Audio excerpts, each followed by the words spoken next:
आताशी का आले का तुम्ही? मी तुम्हाला किती वेळापासून फोन लावतोय.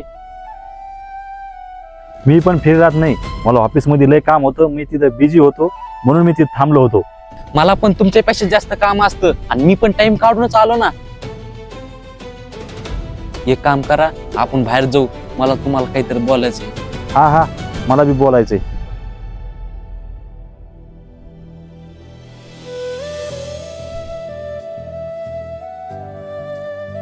हे बघ भया, मी प्रत्येक 2 दिवसाला इथं काही येऊ शकत नाही. मला पण घर परिवार आहे, नोकरी आहे. मग आपल्या घरी सुद्धा असंच आहे आणि मी काय 2 दिवसाला इथं येऊ शकत नाही.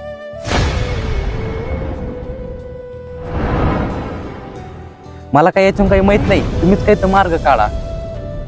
माझ्याकडे आहे याच्यावर काय मार्ग काढायचा तो. एक काम करू आपण, आईला नाही का आश्रमात सोडू. तिथं त्यांची सेवा पण होईल आणि आपल्या मागचा ताण पण जाईल.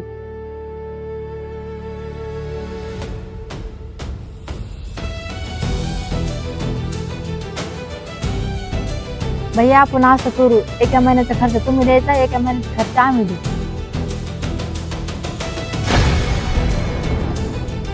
ठीक आहे, मला काही अडचण नाही. ठीक आहे मग.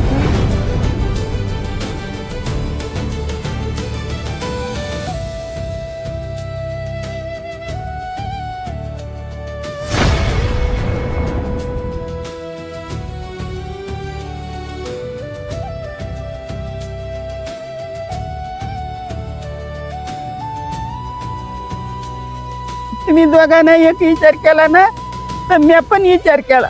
मी आपली दौलत सगळी दान केली. पण काहून नाही? तुम्हाला माहितीये का, तुमचे वडील हे पेपर माझ्यासाठी सोडून गेलते. याच्यामुळं तुला आडी अडचणीमध्ये कामा येते. मीच म्हणले मला 2-2 पोरं येत, त्या कागदाची काय गरज आहे. हे बघा, मला नव्हतं वाटलं इतक्या लवकर मला ह्या पेपराची गरज पडेल म्हणून.